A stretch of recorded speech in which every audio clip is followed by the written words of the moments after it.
Hello friends, welcome to Srinika Tamil kitchen. இன்றைக்கி நம்ம சேனலில் நல்லா தளன்னு ஹோட்டல் ஸ்டைலில் ஒரு சாஃப்டான வெண்பொங்கல் ரெசிபி தான். ரொம்ப சிம்பிளாக குக்கரில் எப்படி செய்கிறதுன்னு பார்க்கலாம். வெண்பொங்கல் பண்ணுறதுக்கு நான் இன்றைக்கி இந்த கப்பில் 1 கப் அளவுக்கு பச்சரிசி எடுத்துருக்கிறேன்.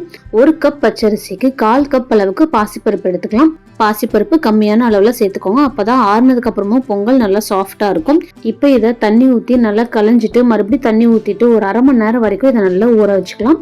இந்த மாதிரி அரை மணி நேரம் நல்லா ஊறினதுக்கு அப்புறமா நாம இன்னைக்கு எடுத்துருக்கிற 1 கப் அரிசிக்கு 4 கப் அளவுக்கு தண்ணி, 1/4 கப் பருப்புக்கு அரை கப் அளவுக்கு தண்ணி, மொத்தமா 4.5 கப் அளவுக்கு தண்ணி வச்சுக்கலாம். தண்ணி வச்சுட்டு தேவையான அளவு உப்பு சேர்த்துட்டு நல்லா குழைவா ஒரு 4-5 விசில் வரைக்கும் விட்டு வேக வச்சு எடுத்து வச்சுக்கலாம். இப்போ பாருங்க, நான் ஒரு 4 விசில் வரைக்கும் விட்டு இறக்கி வச்சிருக்கேன். நல்லா குழைவா வெந்துருச்சு. பார்க்கறதுக்கு அரிசியா இருக்க மாதிரி தான் இருக்கும்.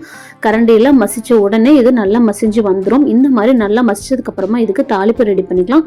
தாளிப்புக்கு ஒரு தாளிப்பு கரண்டியில 2 டேபிள் ஸ்பூன் அளவுக்கு நெய் சேர்த்துட்டு 3 டேபிள் ஸ்பூன் அளவுக்கு ரிஃபைண்ட் ஆயில் சேர்த்துக்கலாம். எண்ணெய் சேர்க்கிறப்பதான் பொங்கல் ரொம்ப நேரத்துக்கு சாஃப்டா இருக்கும். நெய் எண்ணெய் ரெண்டுமே நல்லா சூடானதும் 1 டீஸ்பூன் அளவுக்கு மிளகு சேர்த்துட்டு ஒரு 5 முந்திரி பருப்பை 2ஆ உடைச்சு சேர்த்துக்கோங்க. முந்திரி பருப்பு நல்லா செவந்து வர வரைக்கும் லோ ஃப்ளேம்ல வச்சுட்டு நல்லா வறுத்துக்கலாம்.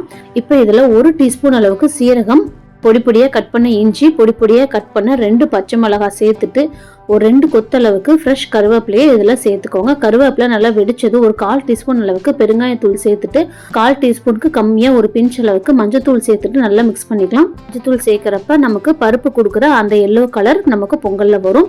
இப்போ இந்த தாளிப்பை அப்படியே நம்ம பொங்கல்ல சேர்த்துட்டு நல்லா ஒரு டைம் மிக்ஸ் பண்ணி விட்டுறலாம். பாருங்க, நல்லா லூஸா இருக்கிற மாதிரி தான் இருக்கும். இந்த பக்குவத்துல தான் இருக்கணும். நல்லா மிக்ஸ் பண்ணி விட்டதும் மேல 1 டீஸ்பூன் அளவுக்கு நெய் சேர்த்துட்டு எல்லா பக்கமும் பரவற மாதிரி இதை நல்லா பரப்பி விட்டுருங்க.